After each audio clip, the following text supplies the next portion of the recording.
hours. And I think we were louder than we've ever been. And I think it's because of all these 22 seventh graders, but we were breathing. Now my voice feels like, I don't know, not too good. But I want to guarantee you, when I see those officials, I'm going to have one of those miracle recoveries.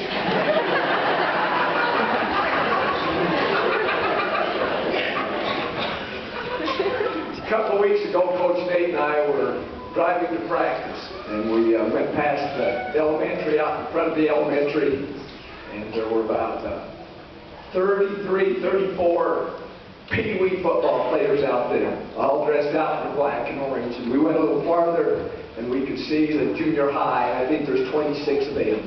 And we looked out a little farther, and there was our high school team, 24 of them. And then we looked around the sides, and there was about 10 little kindergartner, first grade, second graders, the wannabes, were out there watching football. Oh, it was a beautiful sight. It was a great sight. And everybody out there was learning how to play the great game of football. And they were learning how to play it right. They were learning to have respect for their opponents. They were learning how to have respect for their teammates. They were learning how to play the game. And it's such a great, it was, we sat there, Coach Dayton, I sat there, and kind of got tears in their eyes just looking at it. But they were learning how to play it right. And there's one thing that we do well at Cokeville High School, our football team, is we run one play, and we run it very well. And if we watch those Pee-wees playing, they were practicing the same play. As we were watching the junior high kids, they were running the same play. And as we went over there to the high school, we worked on the same play. And it's a very simple play. What is it, guys? 24 dive. It's very simple, but we do it the right way. We have about 4 different blocking schemes, depending upon where the team is, the defense is, and our line makes line calls, and they block it properly.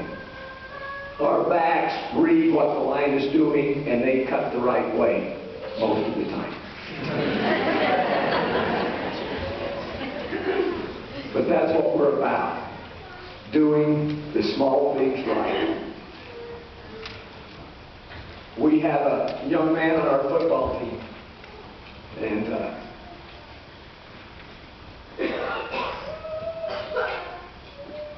he would love to be a football player, but he can't. Doctors won't let him. But he is constantly telling me, I'd like to be out there ripping their heads off. And he would. He'd be a very good football player. But Thomas Tonga can't. So what Thomas Tonga is the best manager he can be.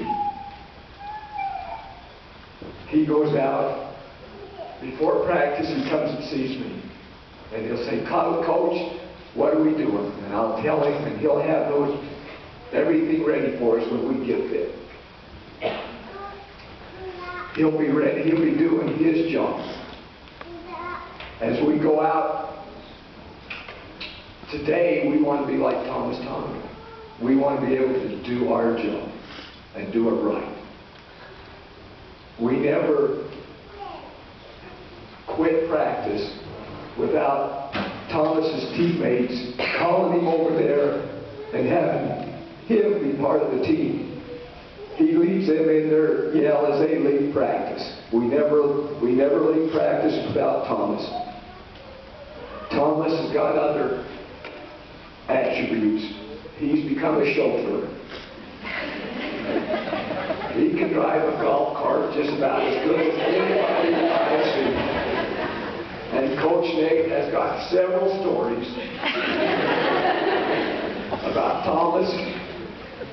When Coach Nate thinks he wants to take a step, Thomas has that golf cart right there.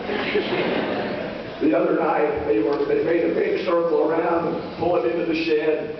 We were all standing there, and we could hear Coach Nate say, Tom, you might want to slow down.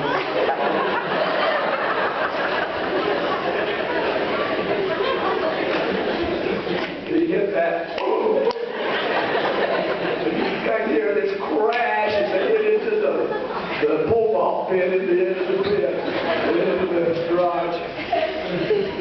But that's what I want to be. I want to be the best coach I possibly can be. That's what our football team wants to be. The best players they can possibly be. They want to do everything right. We are so blessed with the coaches we have in Cokeville High School, because they want to make your sons and your daughters the best they possibly can. I am just so thankful that I can be part of it. This is the 29th year I've been up here, and I'm just excited today, and it means just as much as 1980. I love being a Cokeville Panther. Thank you.